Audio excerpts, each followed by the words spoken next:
Welcome to the world headquarters of Love by Design, making your relationship remarkable. And I thought about it tonight. By the way, I've switched speakers. My headset decided not to work just 2 seconds ago. So hopefully this speaker's working. If it's working for you and you're getting sound, please leave me a comment. Let me know. And here we go. We're going to dive in. I'm going to start by reviewing a little bit from what the past 3 nights have been. This is night 4. And look a little bit at your ROS, and then we're going to uncover the 7 essential skills. And we've already talked about 2 of them. We've talked about all of them a little bit, but 2 of them a lot. It says sound is good. Thank you, Sue. I appreciate it. And so here we go, diving in. And the more interaction, the more comments, it feels sometimes a little lonely, like it's a monologue going one way. And I'm very much a relationship interaction person. So it's great when you ask questions on there, make comments, interact with me. That's awesome. When I start the making your relationship mastery class, Remarkable Relationship Masterclass. I got to say that a few times quick.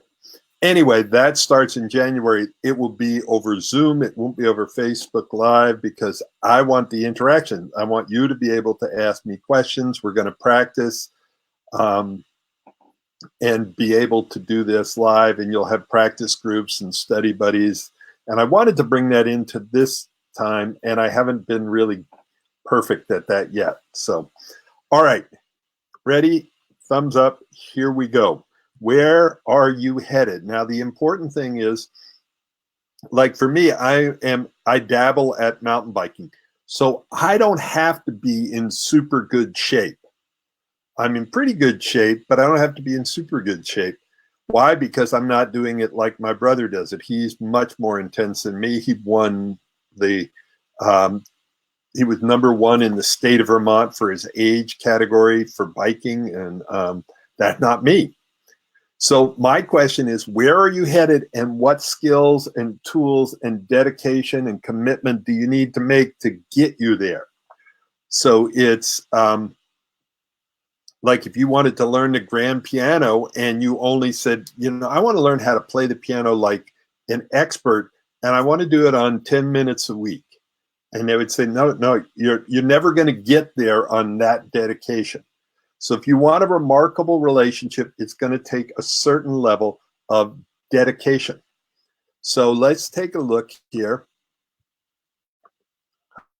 And where do you want to be a year from now? And I ask this question, I'm going to ask this question a lot of times. If you think about any athlete that's ever gotten great at anything, they handle the basics on a regular basis. Every day, every time they go to practice, the practice is similar. So what we want to do is practice the basics. Where do you want to be a year from now? Remarkable, good, stuck in a rut, in the middle of conflict, in crisis, or gone. Now, if you think about it, it would be kind of silly to say, yeah, I want to be stuck in a rut or in conflict or crisis. But the thing is, if you don't do things to actively avoid that, and that's where you're headed now, it's most likely that's where you're going to end up. So if you want to get to good or remarkable, what do you need? What skills? And where are you now? So if you want to put that in there, where am I now and where do I want to be? And then what's stopping you? And we're going to look at that today. We're going to dive in. So are you set up to win in the world of relationships? Have you set yourself up? Is your relationship set up? Or is the next relationship going to be set up? Because I know some people on the call are single and they're going, what do I need to do to make the next one work so it doesn't spiral out of control into a downward spiral? And there we go. Now, normally I don't like this much writing on a page. There's going to be a little bit of writing here, but I think this is critical. Like, this is what our agreements are. And some of you have already read them. It's in the Facebook group, but I'm going to do it. Here is my job. My job is to help you remember and reawaken your dreams and your desires for the relationship. So you stop settling. And when I say stop settling, it doesn't mean trade in your partner. It means get new skills and upgrade your relationship operating system and upgrade your skill set. I want to help you create breakthroughs. And what a breakthrough is when a new possibility arrives. And the purpose of these calls, the purpose of the calls, these calls hasn't been to give you the skill. It's been to introduce introduce the skills to you so you see what's possible, because there's a huge difference. This is sort of like watching a TV show where somebody's playing tennis and thinking, oh, I now know how to play tennis. No, until you're actually playing tennis, it's just, this is information to introduce you to it. And then what we want to do is, if you're really ready to, you've got to dive in and practice it and implement it, because that's when you go from knowing about something to really knowing something. And part of my other job is to ask you probing, heart-opening questions that remind you of what's really important to you. What do you really want from a relationship? And what's it going to take to create that? And show you the tools and teach you the skills that you need to make your relationship remarkable. And the idea here is, and I've said it a couple of times, relationships are more complex than we want them to be, but they're a lot simpler than what we think they are, because nobody ever gave us the map. Nobody ever told us about the ROS. If you don't understand that the ROS is kind of running the show, you don't know what it's like having your autopilot flying your airplane, and you keep trying to pull it back, and then the autopilot takes over, and you pull it back, and the autopilot takes over. You're battling with your autopilot rather than reprogramming the autopilot, and then getting up here and looking at the skills you need. So it's more complex than you want it to be, but it's less complex than you think it is. And this has been this whole 5 days is about introducing you to your autopilot and your skills. Now, these aren't the only 7 skills you need, but they are essential to creating a remarkable relationship. The next thing is to hold you accountable to your commitment to yourself. Because, like, when I work out, I do yoga, and I used to do hot yoga, Bikram yoga, and it was like, it's really intense yoga. And I noticed that I never did it at home. Like, I knew those moves, now I've forgotten, I think it's like 26 moves. I had memorized all of them. And not once did I ever do that sequence at home when I wasn't with a group of people and having my mentor in the front of the room and my members around me supporting, pushing, because we do more for our team than we'll do for ourselves. And so what I'm doing is setting up a team that's going to support you, and you support others. And part of it, the last thing I think I do is, I believe in you until you can believe in yourself. I believe in what's possible. I have seen things where they were at the edge of divorce. There had been an affair. There was no way they were going back together. There was so many hurt feelings and pain. They didn't have the right tools, and they didn't have the skill level. See, it's one thing to have a tool, but can you use that tool under pressure? That's where you build some relationship muscle. So you got to get the skill and the muscle. So here, oh, by the way, we turned that around. They did a lot of hard work. They showed up. They did their part of the job. So here's their part of the job. Here's your part of the job if you want to create a remarkable relationship.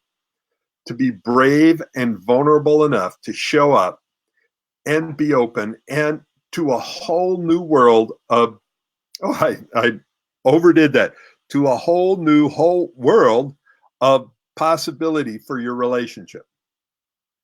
And that's what we're trying to create here, is a new world of possibility for your relationship. And then you can reverse engineer your beliefs to support you, and then take the kind of actions that you would want to take to have that kind of relationship. To be clear why you are here. Now, there's 3 reasons to be here. 3, let me see. Got to get over here. My camera's, I'm going to, let's see if I can be really sneaky. There we go. I did that with my foot. Okay. So there's 3 reasons to be here. Number 1, to solve a problem you are having. So there's something happening, that there's a pain, there's a problem, there's a communication upset.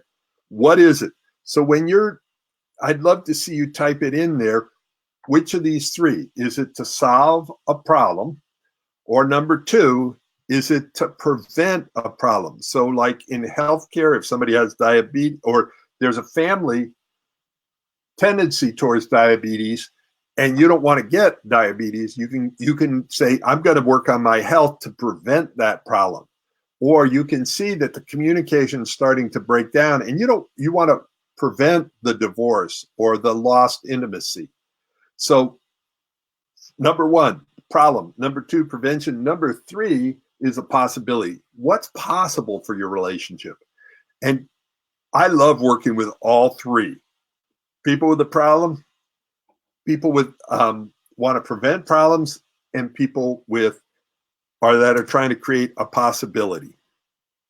Which one are you trying to do? And it can be all 3, but the clearer you are, the more you're going to get out of today's training in this whole process. And to spend the time needed to look inside and answer the important questions for yourself.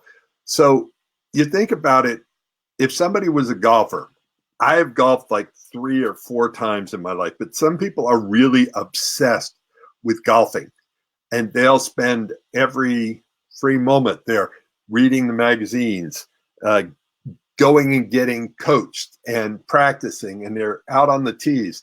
And it's like they might dedicate hundreds of hours in a year to golfing.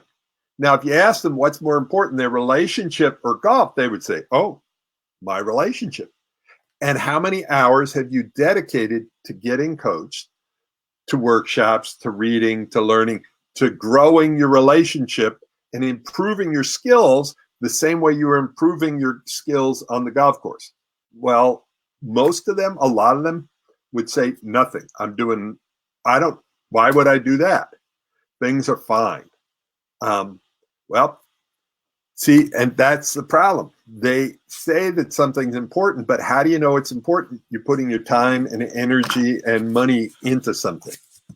So to have the courage to step outside your comfort zone, because this learning something new, changing, trying, going through the embarrassment and shame, and this doing this workshop this way on Facebook Live,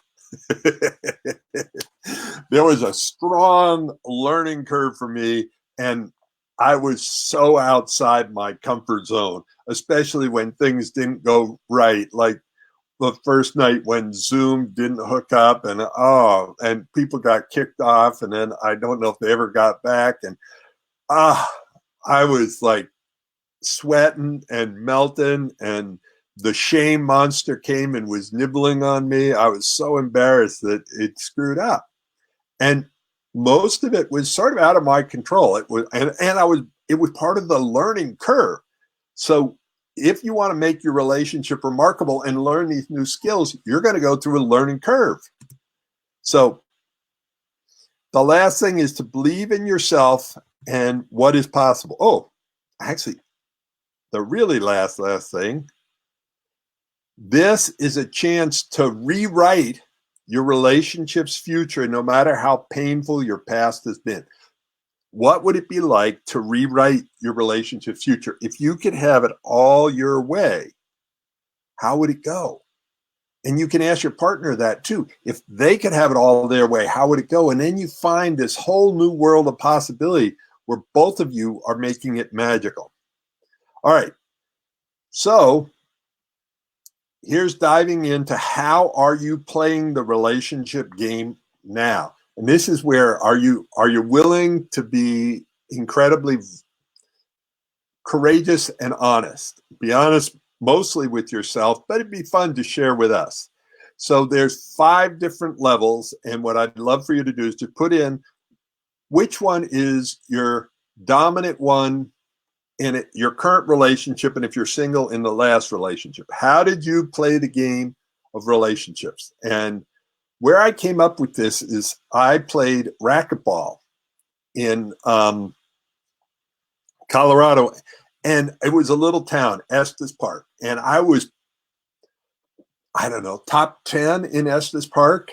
And you know, I don't know if you can see, I'm 6'3", 220 pounds. I could move somewhat fast, got long wingspan.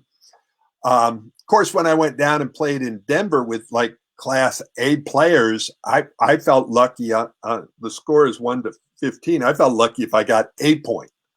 So really, I was not that good. It depended on what I compared myself to. But here's the thing. When I was playing racquetball, I noticed myself and I noticed others play in these different ways, and we'd shift. And number 1 is playing to win. And that's your A game. And it's like going for the shots, bringing something to the relationship. You're not just in cruise control. You're actually making something happen. The second way is playing not to lose. So like sometimes in sports, if the team is ahead by a couple of points and it's getting near the end, they stop trying to get another goal and they just try to make sure that the other people don't get a goal. They're not playing to win, they're playing not to lose.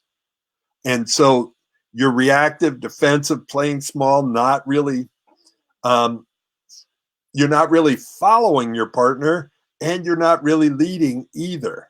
You're kind of, you know, just doing what you have to. The next one is, we move down, it's even lower, it's get by. You know, how many people know people in relationships that are in get by? And get by, they're like on cruise control, they're coasting, they're only doing the minimum amount to keep the relationship from, the minimum amount needed for the relationship to survive. The way that I heard it described in business one time is the employees are paid just enough so that they won't quit, and they do just enough work so they're not getting fired. That's sort of get by. And is that what you want in your relationship? And if it is, it's okay. This is the wrong place to be. Because this is work. This is energy. It takes time and energy to master these skills and to go, and it takes courage to look at your beliefs and look at the past results. And the simple thing is to blame your ex-partner. Let me just open that up, switch. Yeah, so it's simple to blame your partner or blame life or blame everything else for your past results or my past results. I mean, I went through 1 divorce, 4 broken engagements. I began to notice a pattern. The pattern was me. I showed up at all of those. And so the expression, you teach what you needed to learn, this is what I needed to learn. I needed to learn compassion and communication. I needed to learn about what was running the show, because I knew something was running the show that was outside of my awareness. And I had to make the invisible visible. I had to find the systems that were under the symptoms. And I had to look at the skills, like what skills did I want? Compassion and communication, getting my needs met, you know. And I talked about the 3 different relationships there. Friend, partner, lover, understanding that, and then understanding how do you clear up the past, connect and get present, create possibilities for the future. All right, so I'm going to bounce back in so you can see the other 2 here. Blow that screen up a little bit. All right, so where do you fit in here? Are you playing to win in your relationship, playing not to lose, playing just to get by? Or I could see at times when people were at the playing and they got frustrated and pissed off and they just started blowing shots. It was like intentionally. They didn't care anymore. They were angry. They were pissed at themselves. They were pissed at everybody else, and they started playing to lose. And I've been there. I have been in every one of these places. I am not somebody that's sitting around going, no, you people over there. It's like, no, this is my team. These are my people. And the last one, playing for fun. That's number 5. So which one is it? And playing for fun sounds fun, but it's like, let the good times roll. As soon as things get difficult, though, or hard, they're gone. And if you're going to make something remarkable, they're going to be hard times. They're going to be challenging. You're going to have to get outside your comfort zone, stretch it, and change the way you behave. Look at your habits, look at your patterns, change your beliefs.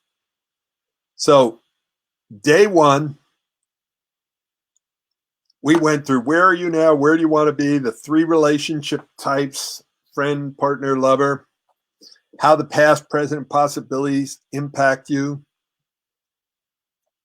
Introduction to your ROS and the 7 skills. Day 2, we dove into a little bit on compassionate communication. Communication is either an act of love or a cry for help. What does everybody want when they're communicating? They want to be heard, understood, and valued. That is the big picture. There's going to be a lot of different methods I'm going to talk about. One of them is nonviolent communication, which is an amazing method, but you'll find other ones. The thing is, what you want to find is a method that allows you to feel heard, understood, and valued, and allows your partner to feel heard, understood, and valued, and to create more intimacy and resolve conflicts.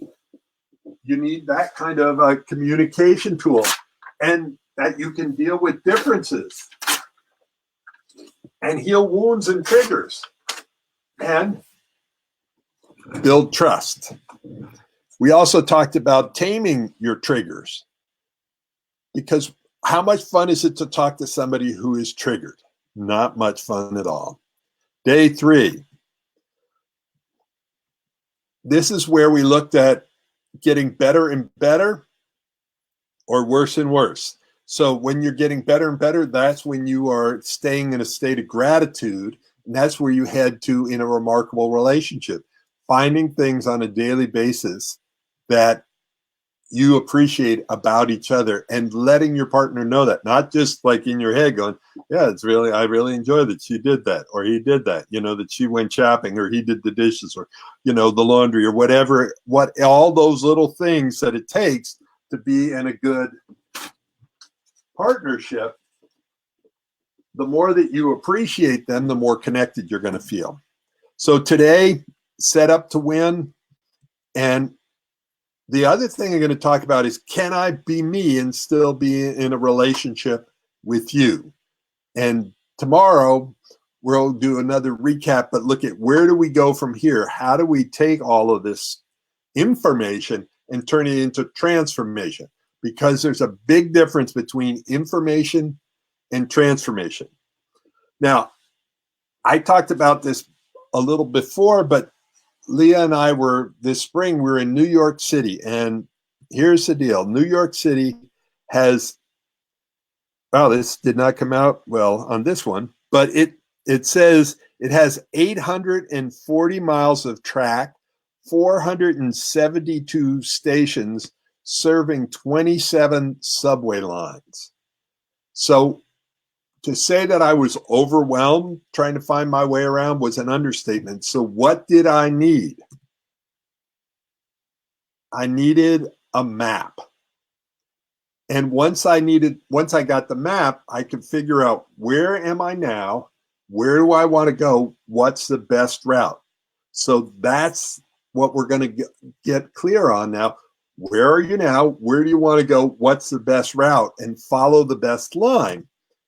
And learn the skills that you need to get from where you are to where you want to go. This There are going to be 3 different ones I get up there, but these are maps of relationships. So you get to figure out, where are you now, where you want to go, and what's the best route to take. So are you in quit and stay, or everybody for themselves? Are you waiting for your turn? Are you in the partnership zone? Are you in a remarkable relationship and you still want to make it even better? So that is a map to help you. The other map was like, where are you now? Done, crisis, conflict, stuck in a rut. Good, great. Where do you want to be a year from now? So this, like, you start to look at the route you're going to take. And then this is like this is like the subway. This is the invisible. This is the underground stuff. Look at what's your vision. What beliefs do you need to have, and what actions you need to take, and what results are you wanting? These are all maps that I've basically made to help you get from where you are now to where you want to go, and even be able to see that. So I've used this picture before, but let me just ask you, getting to your destination, skill or luck? If you get on an airplane, what do you want the pilot to do? Skill or luck? So just type that in for me. What do you want your pilot to rely on if you're flying from LA to Hawaii? Skill or luck? And I know, it's like almost a rhetorical question, but answer it anyway. Make it fun for both of us. It really makes it much more fun for me if you type in your answers and interact with me. Keeps it alive. It doesn't feel as much like a monologue.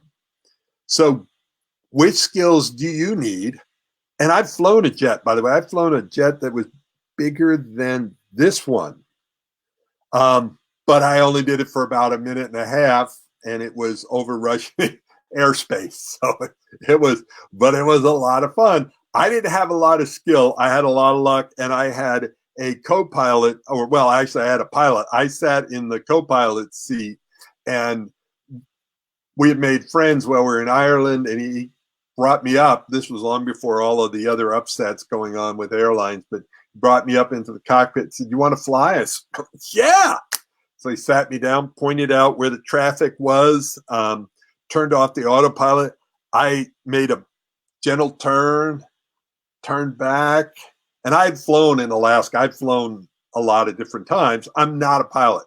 I have a basic amount of skill, but it was really a lot of fun. You would not want me flying your airplane. I wouldn't want me flying my airplane because I don't have the skill. Not that I'm not smart enough. I could learn all the rest of it, but I'm not trained, don't have the skills. So the destination you want to go to in your relationship, if you want to go to remarkable, what skills do you need? Is it, well, let me just move this one ahead here. How am I doing with managing all this? I think I want like a little round of applause or something, some appreciation. I'm managing a lot of technology here that was definitely overwhelming at first. I make these slides on my Mac, so that's in Keynote, and then I transfer them over to PowerPoint, and then I think that most of the time the transfer works just fine, and then I find like that slide with the subway that it didn't go over exactly the same. So yeah, thank you, hooray, yeah. It really helps my heart. Thank you, Sue. Thank you, Facebook user. So let's see, where do we go from here? Here are the 7 skills.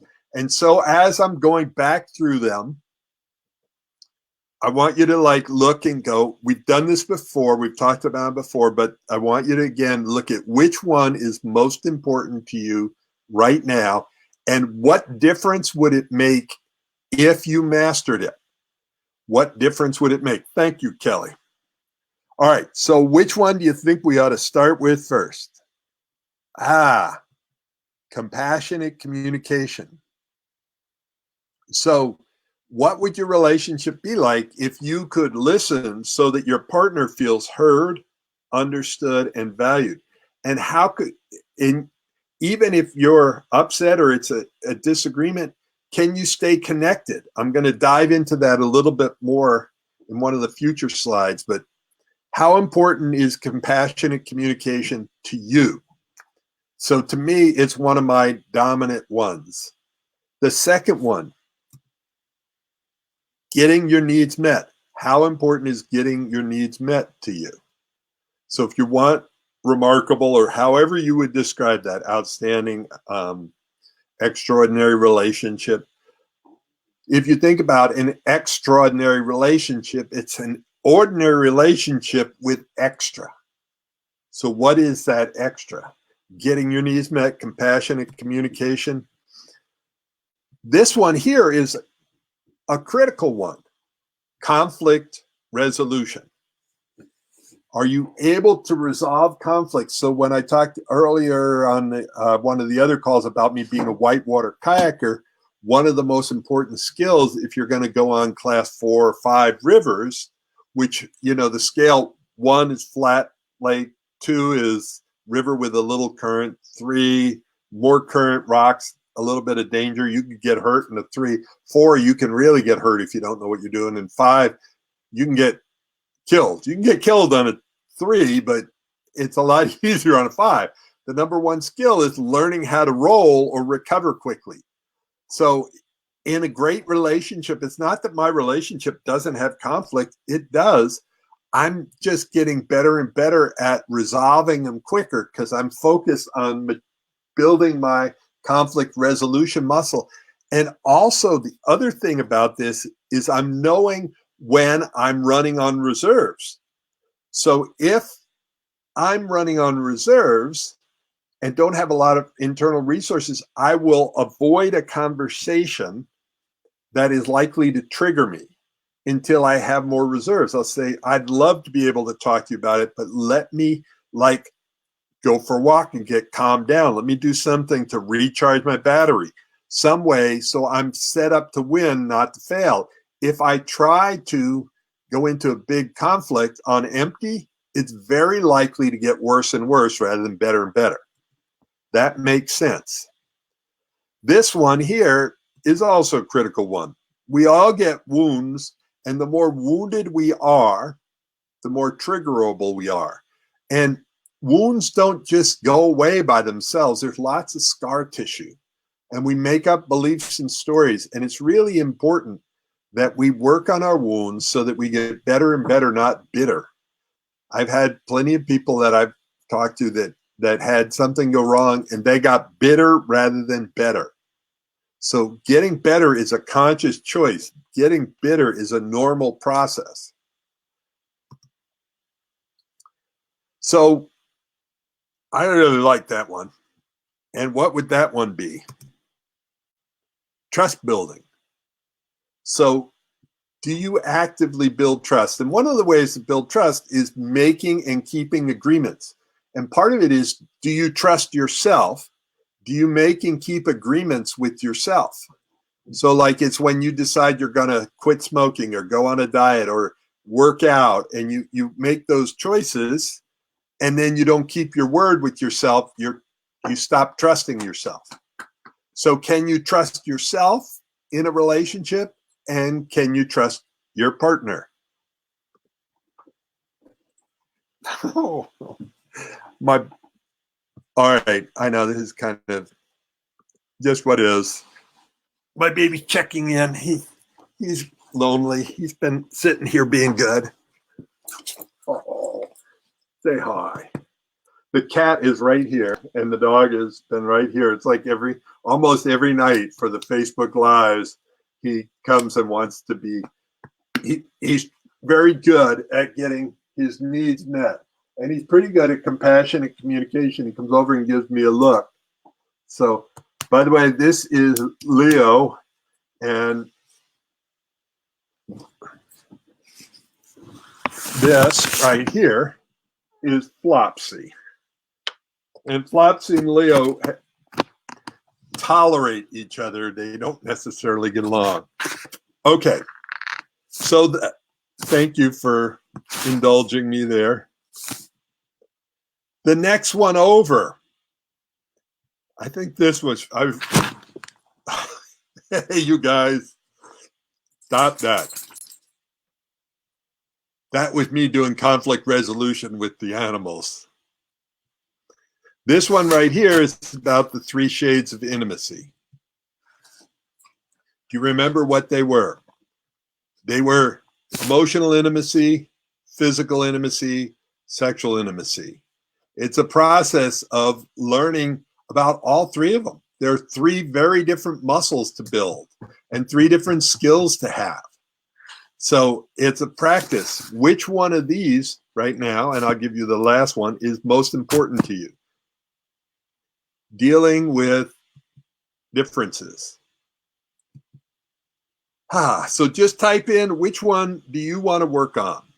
And remember I said there was 2 things, going through the 7 skills and answering this question. And the question is, I don't know if you remember it, but it is, can I be me and still be in a relationship with you? And that is the question that comes up. Hi, you got to get down now. He's trying to climb up on my lap. He thinks he's a lap dog. He wants to get more cuddles. So can I be me and still be in a relationship with you? And the thing is, if we don't have very good skills in this area, it's hard for me to stay and keep my shape when I'm with you. I end up more like water. See, the thing about water is I pour it into this bottle, it takes this shape. I pour it into a different cup, it takes a different shape. Until you've solidified and turned like from water to ice, and I don't mean rigid, but it's just a metaphor. You have structure, you get to decide who you are and how to be in a relationship with your partner. Okay, I love you too, and sit down. Thank you.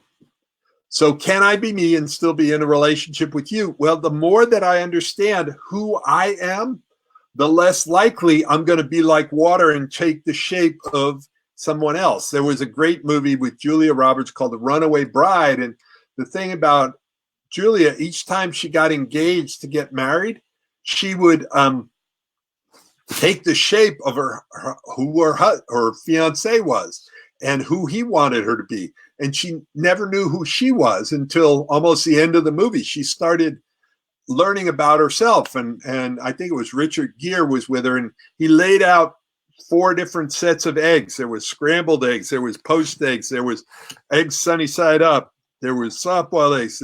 How do you like your eggs? You go, I don't know. How do you want them? How should I like them? It was like she didn't know who she was, so she couldn't be herself and be with, oops, he's knocking the camera now, be with her partner. So just before they got married, each time she'd run away because she knew that if she married that person, she'd give up on herself forever. And so the idea here is, how do I be me and still be in a relationship with you? So let's dive in here and look at things.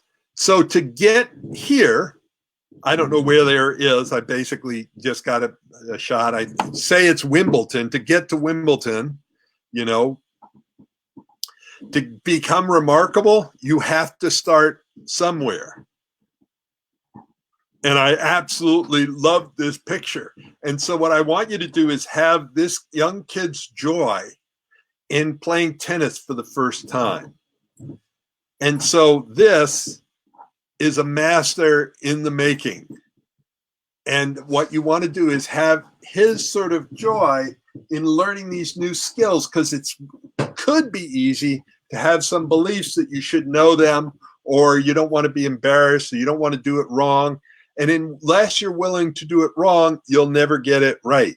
And that's why having the interactive group that will be over Zoom, when we do the Remarkable Relationship Masterclass, that will be over Zoom. We will be interacting. You will be talking to me. I will not just be talking monologue. You'll be broken into practice groups. And what I want you to think about is, does this interest you? If it interests you, I'd love for you to message me, send me a private message, say I want to know more about the class. And what I'm thinking is we probably might have up to 20 people in the class, like 10 couples, and it will be 3 months, and we'll meet once a week, and you'll meet and practice with a study buddy once a week. So you get to practice. And it's better if you don't have your partner as a study buddy, because it's too easy to get tripped up and triggered when you're doing it with your partner. You'll have plenty of practice with your partner. Don't worry about that. All right. So if that interests you, send me a message in the group. All right. So the other thing, so I'm going to back up and say, remember at the beginning I said there's, hold on a second. He's got a bone. Okay.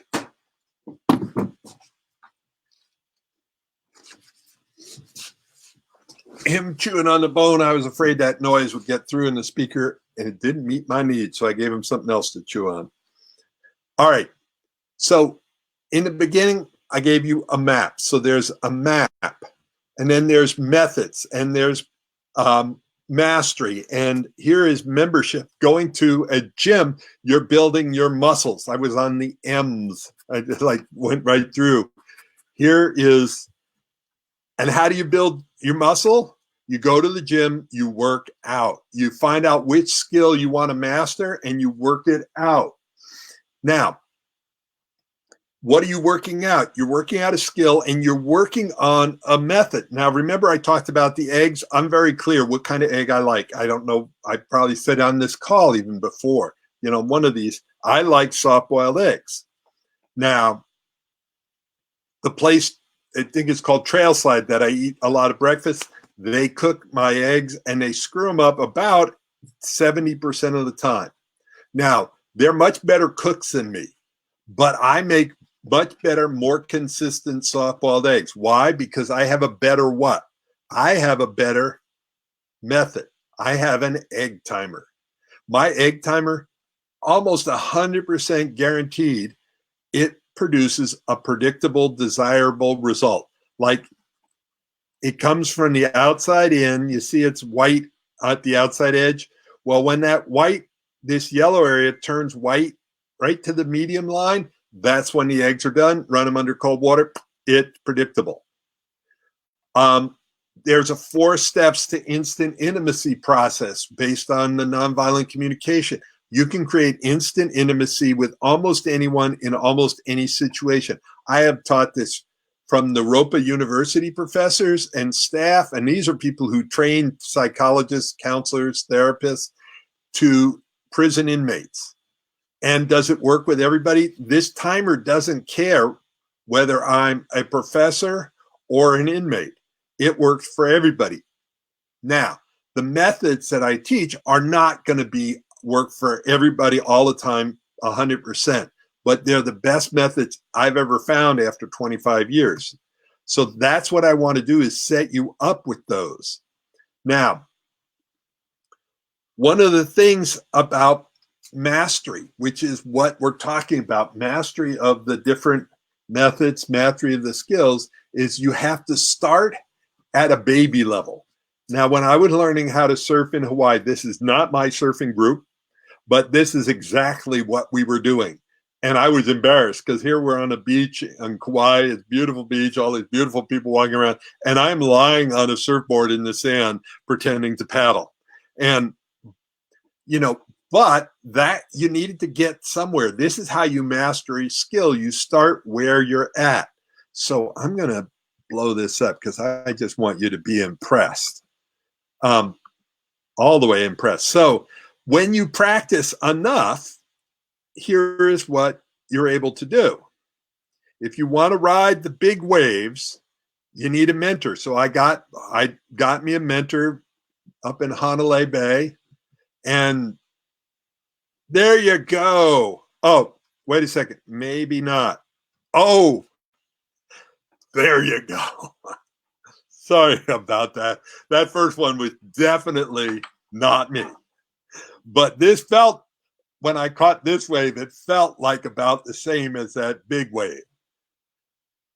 But it was just a matter of practicing over and over again and being willing to to look bad to get good? So type that in. Are you willing to look bad to get good? So just type in, I'm willing to look bad to get good. Hey, you got to get down. So mentor mastery, building your muscle, having a method, having a map. Here's one other key thing. How do you know whether you're getting better or worse at something?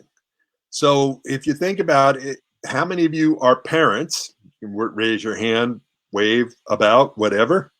Let me shift this back over here. So how many of your parents? There you go. Raise your hand. Yep, I can see through Facebook. Actually, I can't. But one of the cool things that parents do is a lot of times it will not be on the wall like that. It will be on a doorstop or something. I remember my parents, and you just mark it because kids don't recognize that they're growing. And then they get to check and go, wow, look at where you were, look at where you are now. So for you, it's the same thing happening. If you don't know that you're growing, then am I making progress or not? Well, that's why I created these ways of measuring yourself. So measuring, remember we did, and if you didn't do it, go back, I think it was in number 1, but you do a green, yellow, or red when it comes to friends and trust and talking and acceptance. So you get to rate yourself, not anybody else rating you, but you get to rate yourself. How are you doing as a friend, as a partner, as a lover? And if you want to be really bold, go to your partner and ask them to rate you because they are your customer. And so ask them to say how you're doing with them and see if they want to know how they're doing with you. And this will give you an idea of where you sit. Because when I was doing this with a couple that worked with me from Arizona, really sweet couple, it was like they were 8s and 9s at friends, 8s and 9s as partner, and about 4 as a lovers. And they're 25 years together or something like that. So that had gone to taking each other for granted. So that was the area that we were going to focus on. So there's a measure. The other measure is the 7 skills. Which one was most important to you and where are you now? And the third one is past, present, future. To improve your relationship, do you have to clear up the past, become more capable of being present, or create possibilities for the future? That gave you an idea of where to focus. So hopefully that is all making sense.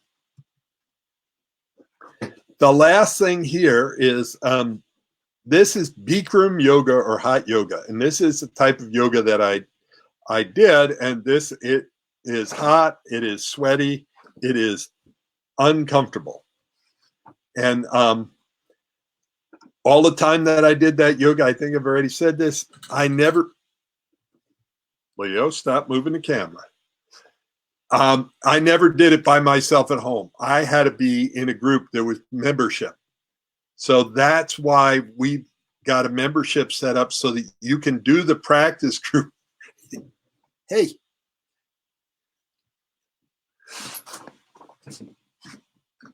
I'm getting some help with my camera. It's on a tripod on the floor, and he decided he wants to come keep me company. Leah's not here right now, so Leah would normally have him.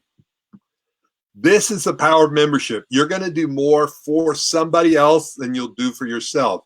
This is where you make a commitment and you become accountable and you hold each other to each other's commitment too.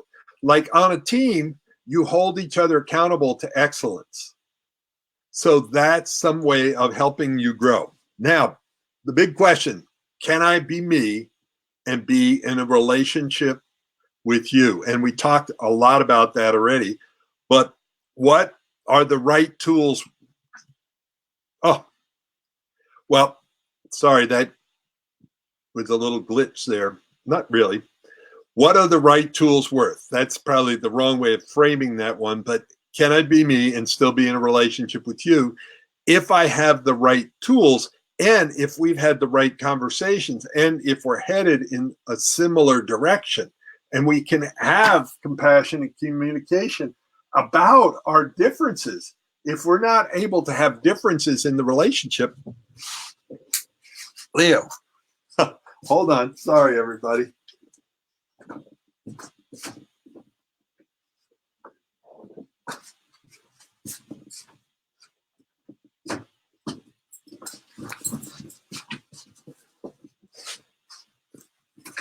There, I'm back. Welcome to my headquarters. Welcome to my world. So I told the toothpick story. Having the right tool makes all the difference in the world. What was almost impossible with the matchbook cover, I mean, not the matchbook cover, but the business card when I was trying to get something out from in between my teeth, was easy to do when I had a toothpick. So being myself, if I don't have the right tools, is almost impossible. But if I have the right tools, it becomes, I'll never say easy, but easier. Now, do my needs... Okay, come on. Leo. Go. Go. Ha. Well, you can tell you're live, or at least I'm live. Do my needs really matter? That's what's going on in a relationship where I'm wondering, can I be me and be in a relationship with you? Underneath that question is, can I get my needs met? Is this a place where my needs matter? Because if your needs don't matter, the secondary thing is, or underneath that is like, do I matter? Because if my needs don't matter, then I must not matter.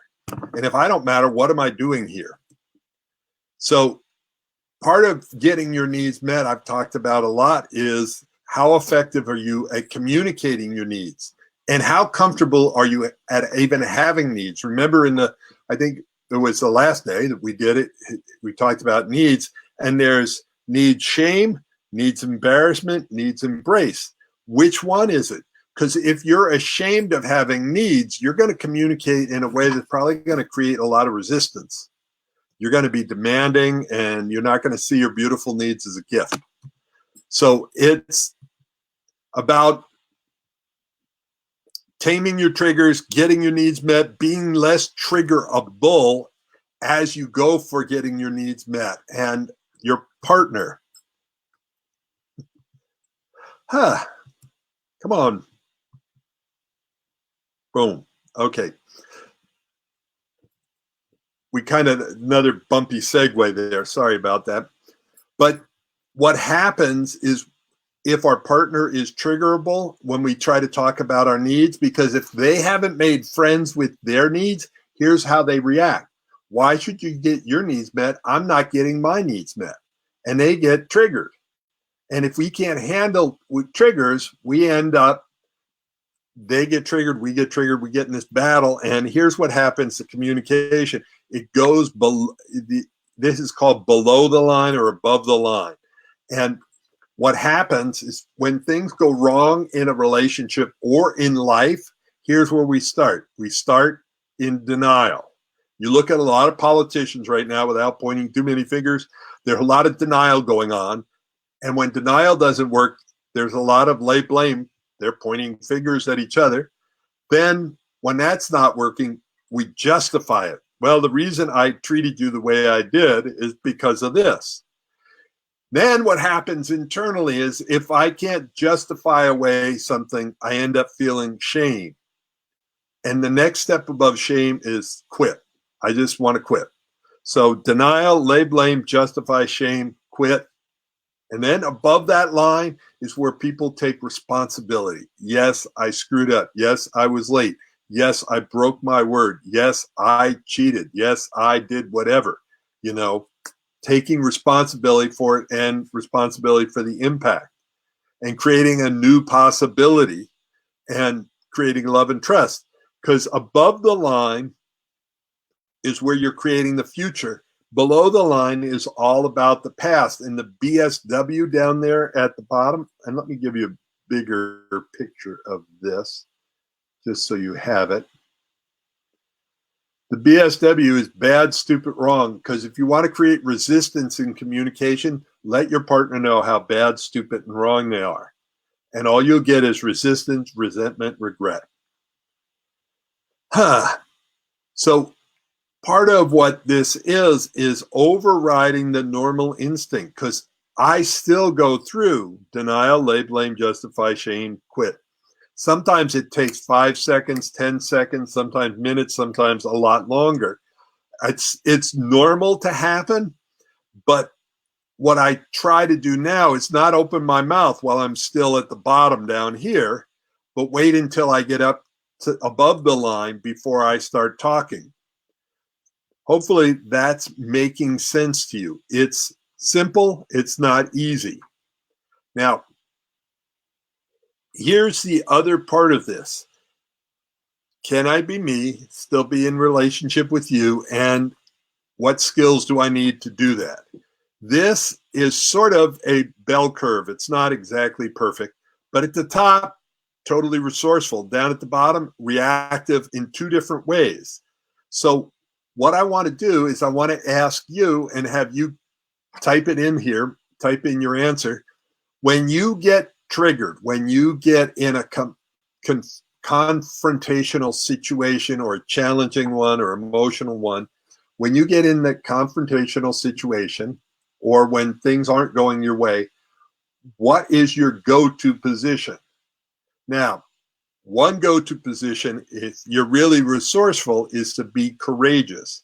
And courageous means even though you're triggered, you're going to stick with it and go for what's a win-win situation.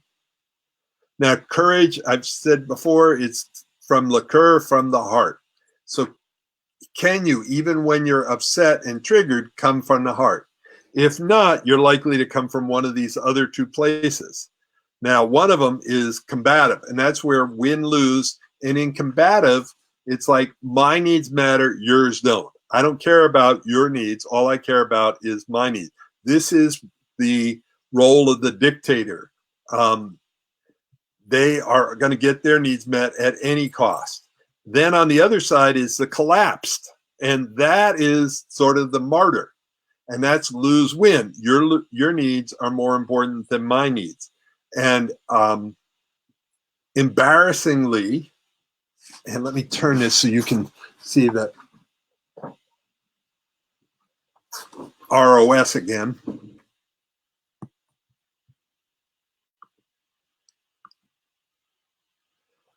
ROS, my belief system, comes from my past results. See, growing up, I had an older brother that was a lot tougher than me. And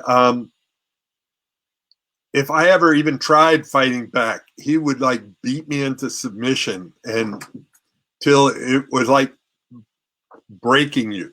And I would collapse. I felt like, you know, when the dog turns over in the park, our little puppy, some big dog comes charging at him and he turns over and just lays there and collapses.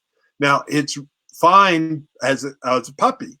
It's really good because it saves them getting in a fight and argument or whatever.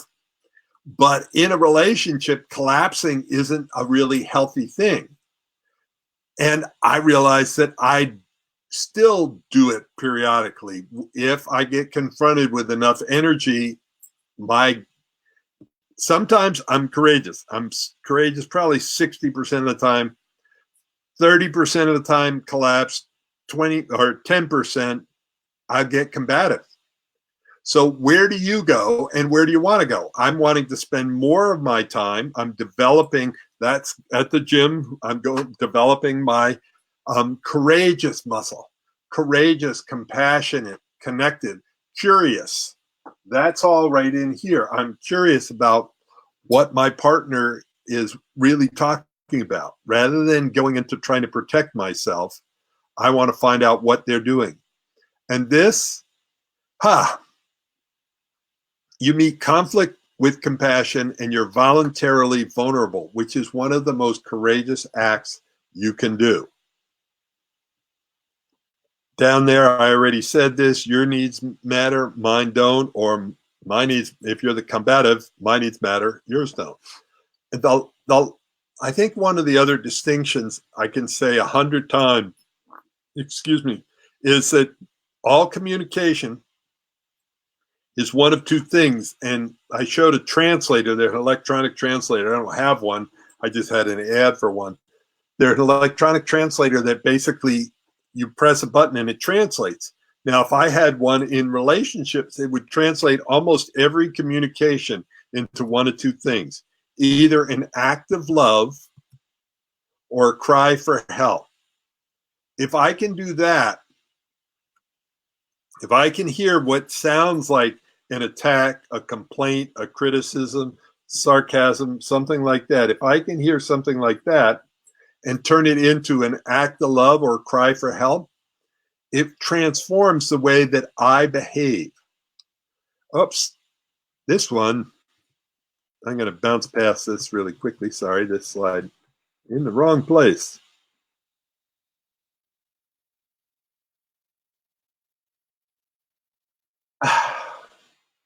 So which tools do you need?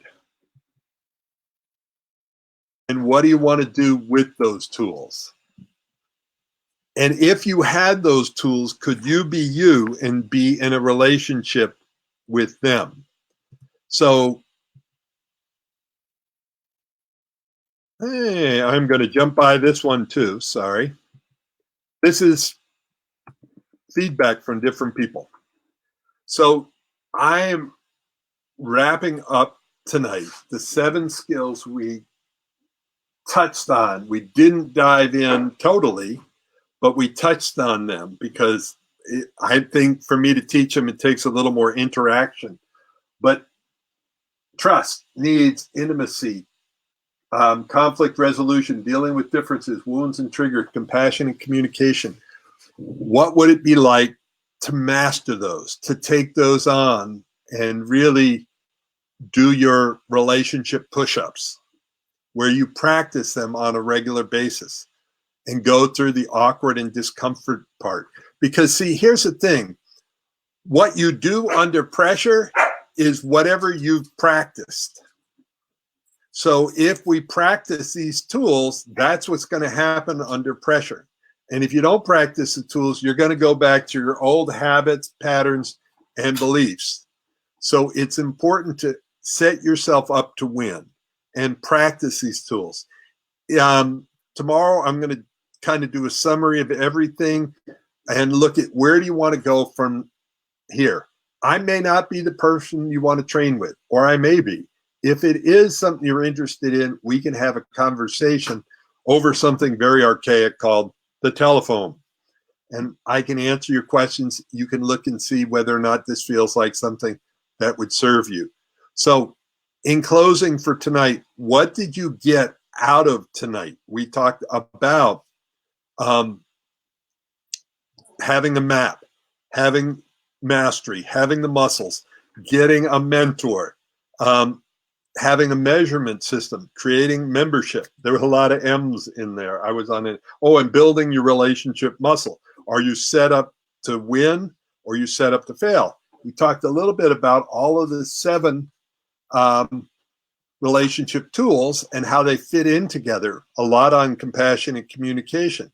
Above the line or below the, well, let's see if I do that differently. Below the line or above the line communication. And then collapse, courageous, or combative. So which one made the biggest impact for you? What made a difference? If you could just share, that would be awesome. And then we're going to say goodnight. I greatly appreciate it. By the way, if you're getting something out of this, it's not too late to tell your friends about it and share the link. They can watch all the past videos and catch up with us. So thank you very much. Have a good evening. Ciao. Leo says ciao too.